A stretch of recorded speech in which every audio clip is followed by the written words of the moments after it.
आज के इस कार्यक्रम में मंच पर विराजमान डॉक्टर संदीप निमाड़े जी, आपका मैं स्वागत करता हूं, अभिनंदन करता हूं। मध्य प्रदेश से संबंध जोड़ करके फ्रेंड्स ऑफ मध्य प्रदेश की यहाँ स्थापना हुई है। मैं आप सबको पहले बधाई देता हूं अपनी ओर से, पूरे सारे सभागार में मौजूद सारे भाइयों को, बहनों को।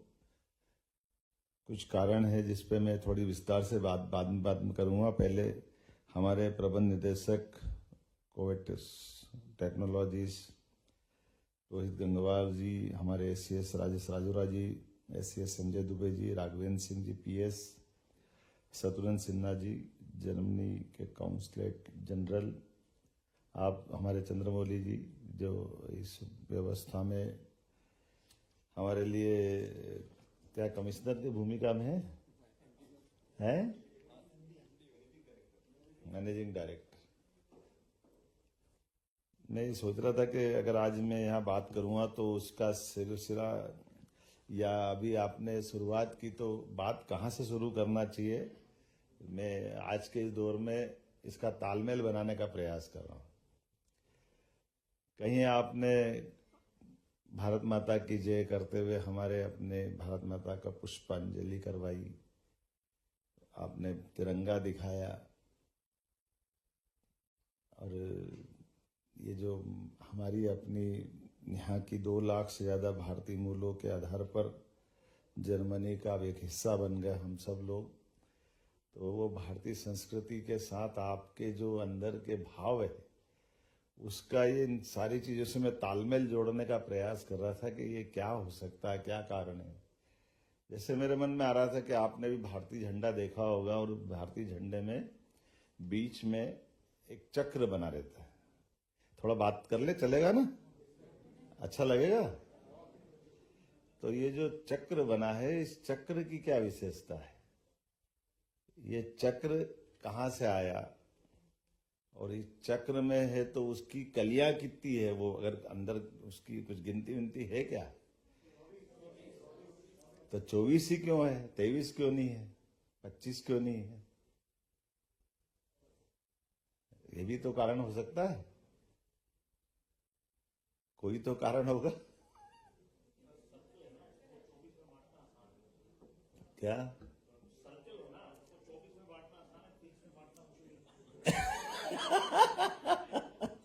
हाँ, सब अपने अपने उनका जो मन में आया। जमाई साहब अच्छी बात बोल रहे हैं, इंदौर के जमाई है ना आप? हाँ, हमारी सब बुद्धि है।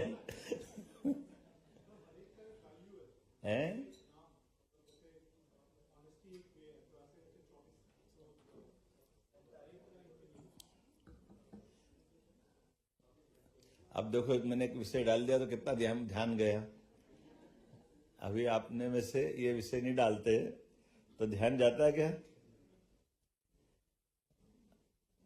आपको अगर वो चक्र कहीं से लिया होगा, है?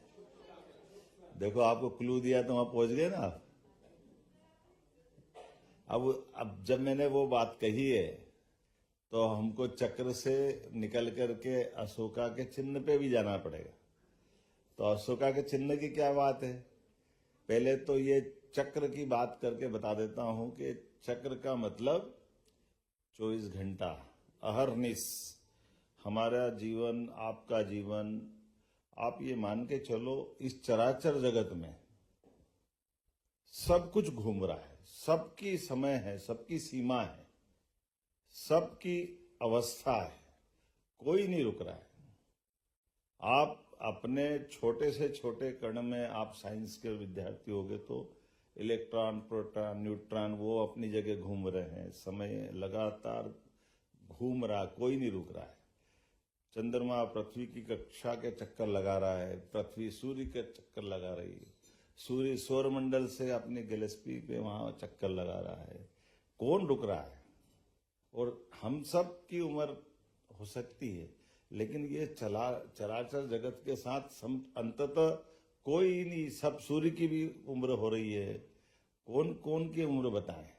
छोटे से छोटे जीव की उम्र है, बड़े से बड़े की है। कौन कब कहाँ जाएगा, कहाँ वो ब्लैक होल आएगा, कहाँ कहाँ तक जाएंगे, ये हमारी इस व्यवस्था के आधार पर ये चराचर जगत में जो आया वो जाएगा। तो अभी हमने महाकाल की आरती भी देखी ना, कौन कौन गए महाकाल दर्शन करने। तो महाकाल के दर्शन अगर आपको बैठे बैठे यहीं करा दूं तो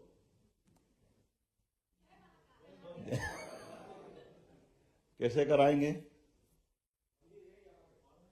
और हैं और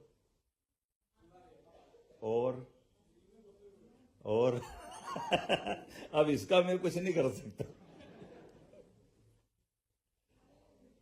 भाई, आप इसको इस रूप में समझो। हम अपने, जैसे मैंने वो 24 घंटे का हिस्सा बताया ना, ऐसे ये जो घूमने की गति बताई, और हर एक की गति किसी न किसी से बंधी हुई है। इसका कैलकुलेशन है। कोई कहता है हम, अगर कोई अपने में से कई बार हमारी कल्चर से जोड़कर बात करेंगे तो वो कहेगा कि हम अपने पंचांग से जोड़ के चलते हैं। आपको मालूम है ना, ये जो हमारी घड़ी चलती है काहे से चलती है? काहे से चल रही है? घड़ी जो चल रही है, ये मशीन मत देखो, ये समय की गणना काहे से हो रही है? घटीपल कहां से आ रहा है? शास्त्र में क्या क्या घुसा हुआ है?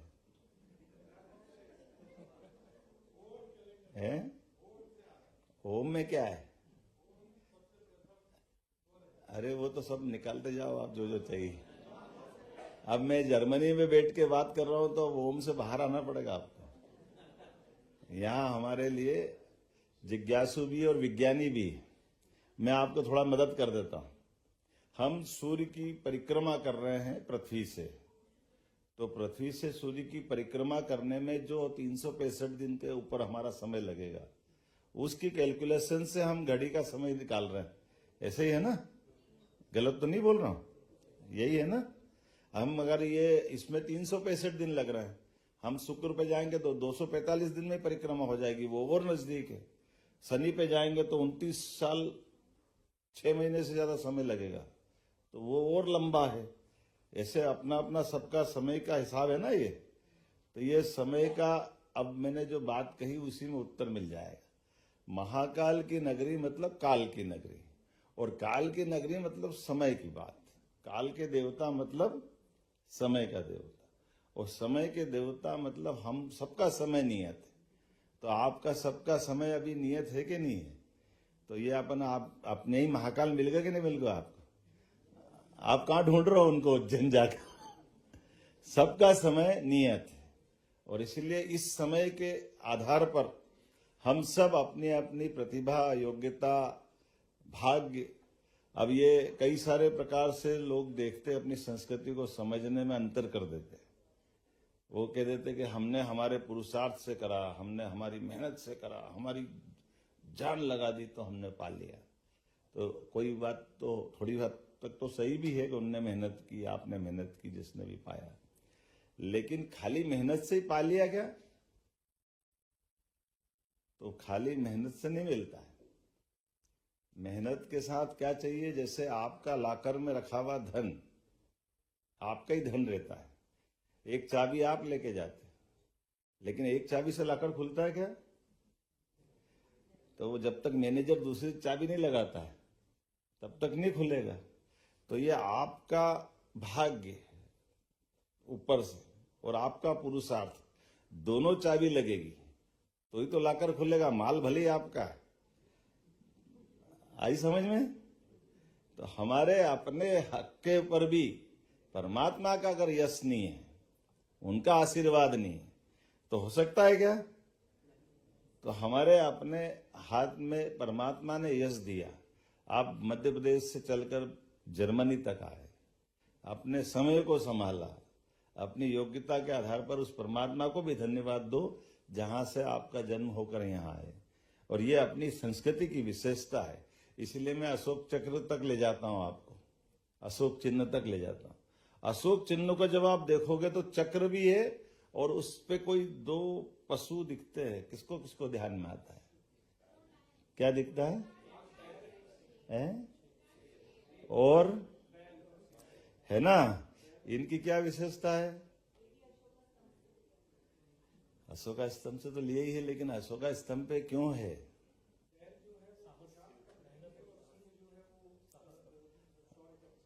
है ना, ये तो पुरुषार्थ भी हो गया और शौर्य भी हो गया।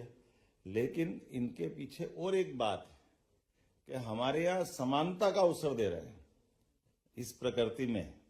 ये हमारी उस संस्कृति से जुड़ा हुआ चिन्ह है। एक घाट पे दोनों पानी पीते दिखाई देते हैं।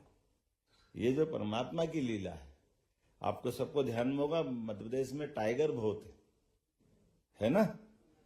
तो अब ये वो दहाड़ रहा था नहीं, रोंगटे खड़े हो जाते हैं। तो ये टाइगर या बाकी चीजें भी आप देखना कि परमात्मा ने जो हमको दिया है, उस देने में सबका स्व अनुशासन कितना जबरदस्त काम आता है। कभी आप टाइगर के जीवन की उस पक्ष को भी देखना कि टाइगर अगर शिकार कर रहा है और मान लो हिरण का झुंड जा रहा है, 100 हिरण जा रहे हैं या 25 हिरण जा रहा है, 25 हिरण में बच्चे, बूढ़े, जवान सब दौड़ रहे हैं, तो अब अपने दिमाग से उत्तर बताना कि सबसे उसमें बूढ़ा भी है, बीमार भी है, बच्चा भी है, बड़ा भी है, जवान भी है। तो शिकार करने जब शेर या टाइगर जाएगा तो किसको पकड़ेगा सबसे पहले?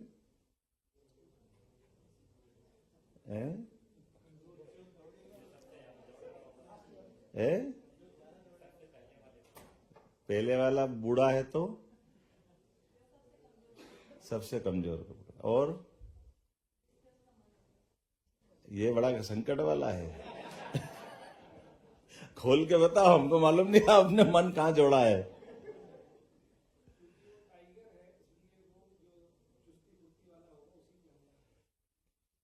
चुस्ती फुर्ती वाला हमला करे।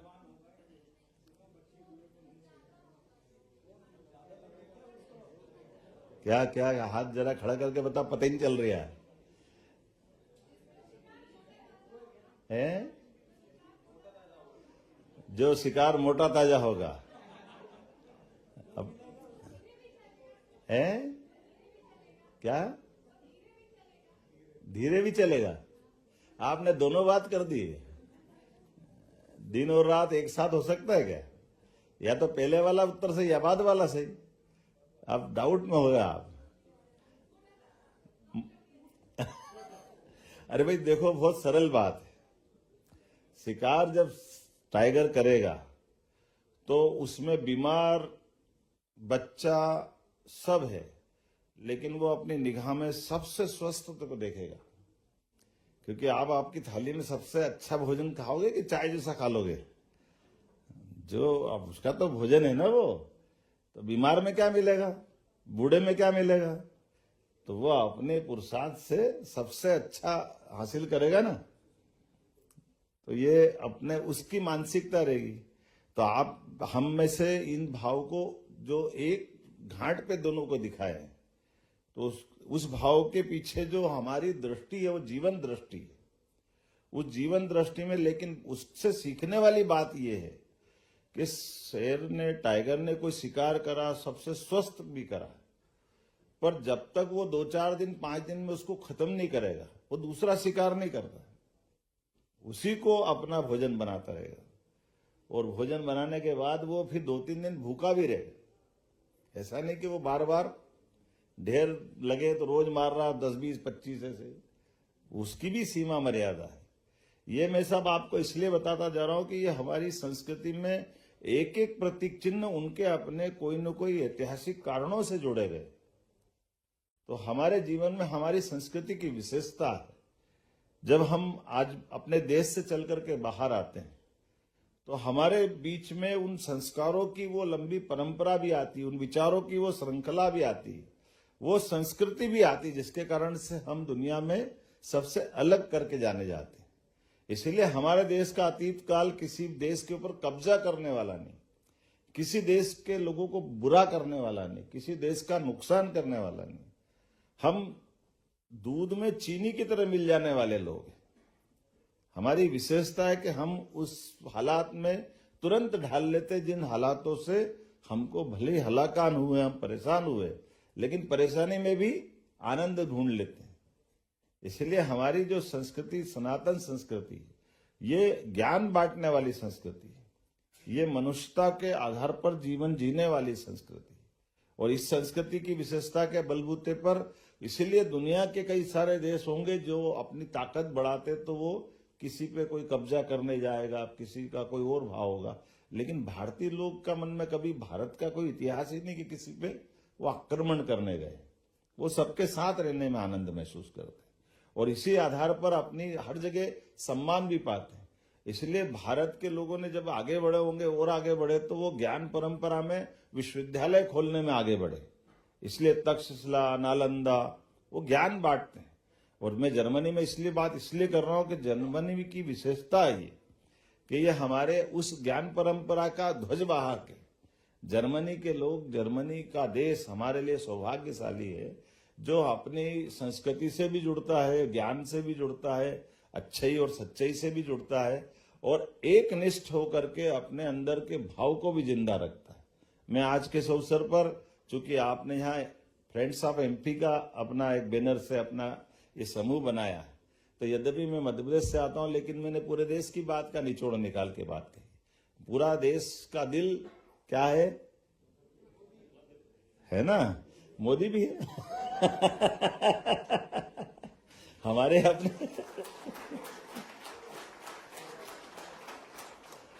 ये बिल्कुल सही उत्तर दिया है, दोनों तरफ से जोड़ दिया है।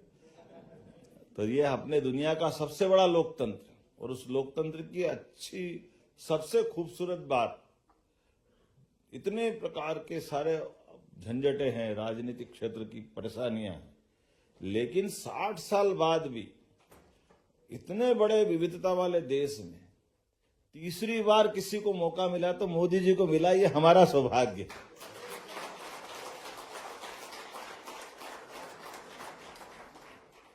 कहाँ, और वो एक बार और मिला है प्रथम प्रधानमंत्री जवाहरलाल नेहरू जी को, इसमें कोई शंका नहीं। लेकिन उनको ऐसे भी जोड़ सकते हो कि जब हमारा दोबारा से संविधान लागू हुआ उसके बाद के अवसर गिनोगे तो उनको तीसरी बार में थोड़ी सी कठिनाई आई थी, लेकिन मोदी जी को और मोदी जी और उनकी तुलना भी कैसे कर सकते हैं? मोदी जी के घर परिवार में कोई सांसद नहीं, कोई विधायक नहीं, कोई मंत्री नहीं, बहुत गरीब परिवार से, इतनी कठिनाइयों के बीच, लेकिन ये लोकतंत्र की खूबसूरती के सबसे बड़े प्रमाण है मोदी जी कि जनता गरीब से गरीब आदमी को भी सबसे बड़ी ताकत देती है। ये भारत का लोकतंत्र है और ये हमारे लिए गौरव करने वाली बात। तो लोकतांत्रिक देशों के अंदर ये बातें होना, ये भी अपने लिए सौभाग्य की बात है। और उससे बड़ी बात और कब बढ़ जाती है जब मोदी जी की नीतियां भी हमको दिखाई दे रही है। रूस, यूक्रेन दोनों लड़ रहे हैं सालों से, लेकिन जब हमारे मोदी जी रूस भी जाते हैं तो हाथ फैला करके वहां का राष्ट्रपति उनको गले लगा के स्वागत करता है, और दूसरे के यहाँ जाते वो भी यही करता है। ये है भारत, और ये भारत की विशेषता, ये भारत की ताकत है जिसके भरोसे से हम अपने देश की अच्छाई को बांटते हैं। तो मैंने आपसे कहा कि वो एक घाट पे दोनों पानी पी रहे हैं, ये पानी भी पीते दिख रहे और पानी पिलाते भी दिख रहे हैं, आगे समझ में। और वो चक्र भी हो रहा कि ये चक्र लगातार चल रहा है, इसलिए भारत की प्रगति लगातार बढ़ रही है, इसमें कोई संशय नहीं। और हमारे लोग भी दूध में शक्कर की तरह अपनी पहचान बना रहे हैं। इसलिए जर्मन के अंदर इतनी बड़े संख्या में हमारी जो 35,000 तो छात्र यहाँ अपने योगदान देने के लिए अपना शिक्षा ग्रहण करते करते यहाँ अपना स्थान बना रहे हैं। मैं भी आज इसी भाव से आया था कि आप सबको प्रणाम भी कर लूँ, आप सबसे मिलकर आनंद के साथ कुछ पल अपने इस ढंग से गुजारें, क्योंकि दिन भर हमने व्यावसायिक रूप से अलग ढंग से राज्य को आगे बढ़ाने के लिए जर्मन के हमारे निवेशकों के साथ और हमारी अपनी अच्छाइयों के साथ एक दूसरे से बात करते हुए वो मौके भी ढूंढ रहे हैं। लेकिन केवल हम धन कमाने वाले लोगों में से भारत की पहचान नहीं है, ये भारत की विशेषता है। इसलिए हमारा कोई भी कार्यक्रम होगा तो ये पुष्प के साथ भगवान को पुष्प चढ़ाते हैं। इस पुष्प में भी संकेत छिपा हुआ है। वो दीप प्रज्वलित कराते हैं, दीप में भी संकेत है। पुष्प का जिंदगी कली से फूल बनना और फूल बन के बिखर जाना, ये उसका जीवन है। हमारे सबके जीवन में उससे संकेत छिपा है। इस चराचर जगत में एक सूर्य से हम सबकी जिंदगी है, इसलिए हमारा दीप प्रज्वलन से अपने प्रत्येक कार्यक्रम के लिए सूर्य के प्रतीक के नाते से दीप प्रज्वलन करते हैं।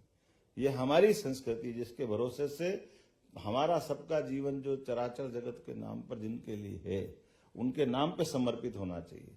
और मैं आज के इस अवसर पर, चूंकि यहाँ हम जिस ढंग से अपने इस विषय को लेकर के आए हैं, एक तरह से आप सबने भी जो प्रतिसाद दिया है, हड्डियां भी कपा दे ऐसी ठंड में हमारे बहादुर क्या दम मार रहे हैं, देख के आनंद आ गया।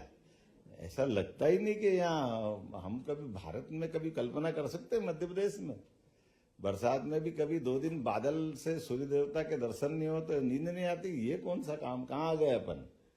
और 15-16 डिग्री में भी अपने को वहां ठंड लगती है, यहाँ 2 डिग्री से अंदर जाओ तो भी लग रहा है कि कौन सी दुनिया में आ गए। कैसे जल्दी बदल लिया अपनी बॉडी का, अपने अंदर का ये जो आपकी जिजीविसा है, ये जो आपके अंदर की अपनी क्षमता योग्यता है, ये वाकई में हल्दी का कमाल है। किचन की अपनी ताकत है, हमारी रसोई का मजा है जो जगह जगह मिल रही है। क्या क्या बनाया हमारे ऋषि मुनियों ने भी, कैसी कैसी व्यवस्था खड़ी कर दी, पता ही नहीं चल रहा है।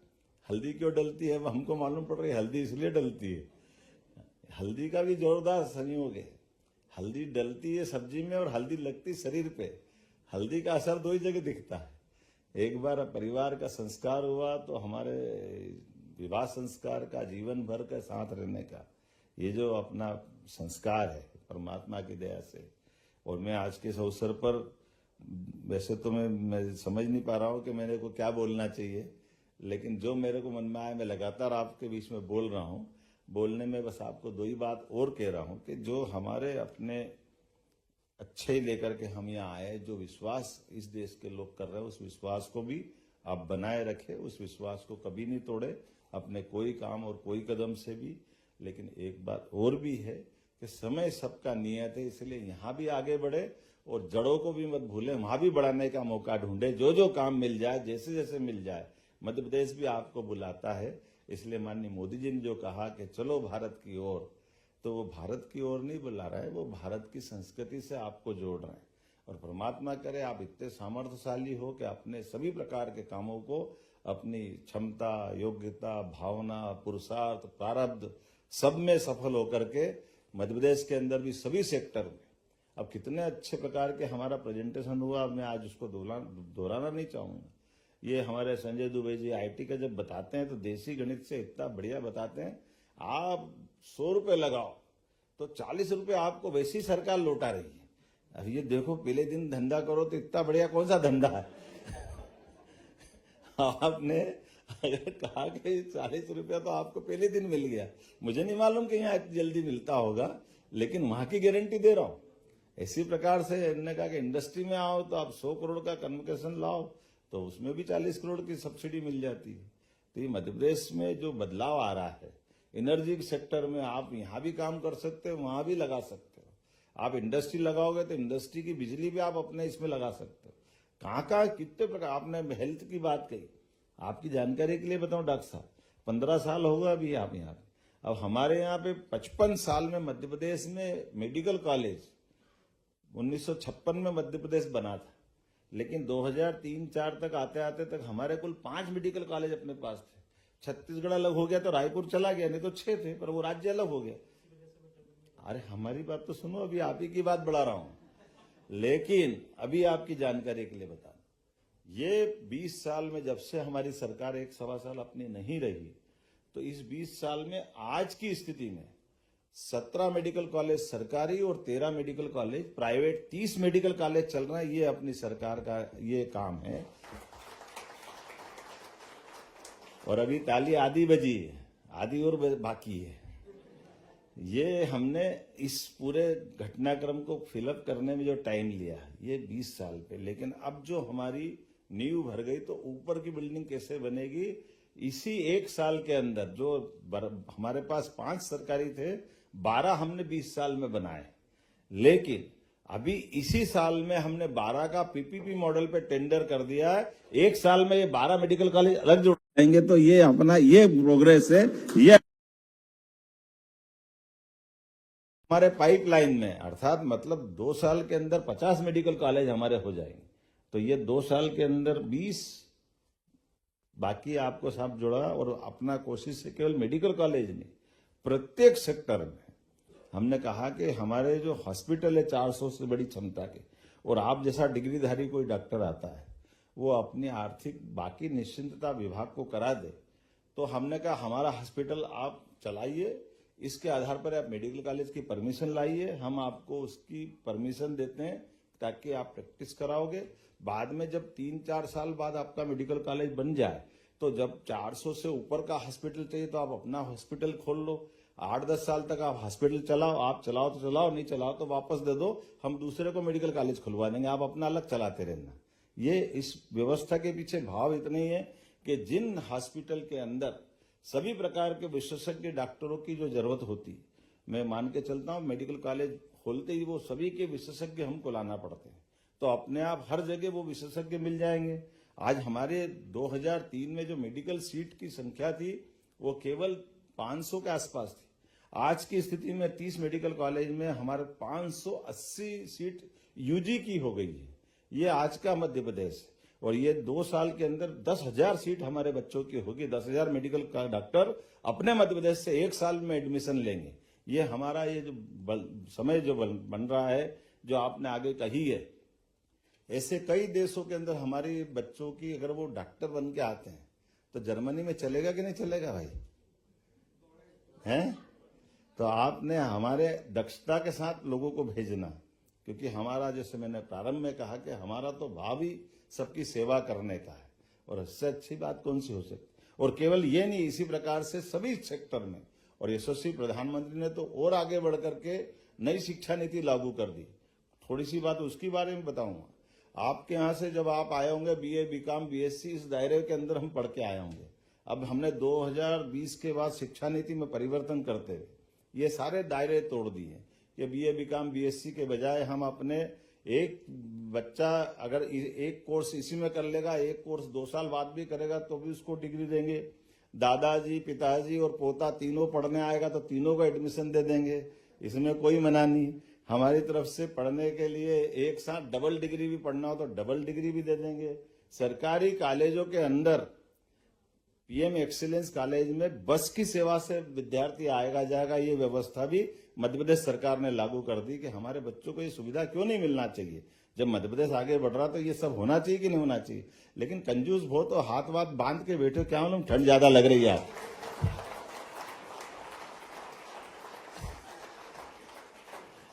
मैं अपनी बात कह रहा हूं और बहुत सारी कह सकता हूं, लेकिन मुझे लगता है कि आज इतना ही कहना पर्याप्त है। ये जो हमारा फ्रेंड साहब एमपी जी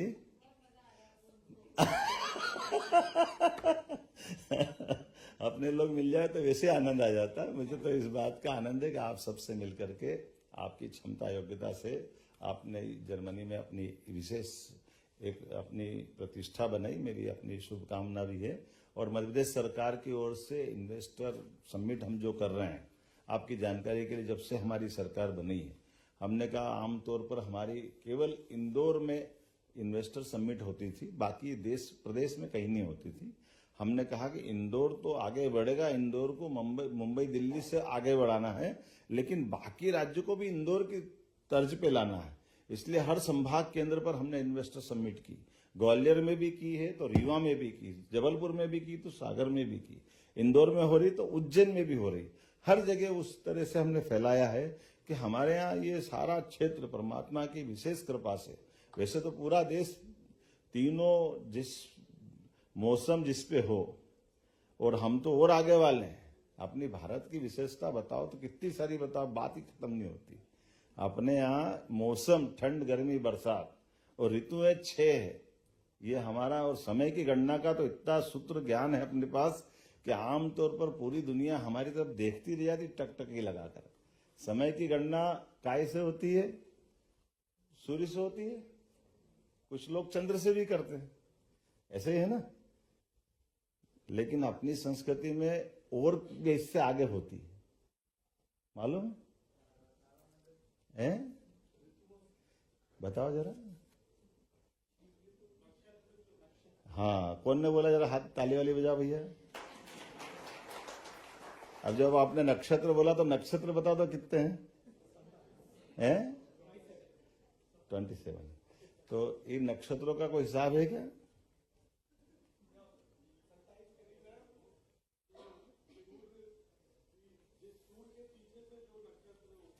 हाँ, नहीं, बहुत अच्छा। मैं आपके लिए ताली वाली बजा, बहुत बढ़िया, आनंद आया ना। लेकिन ये नक्षत्रों की कोई गणना है क्या साल में?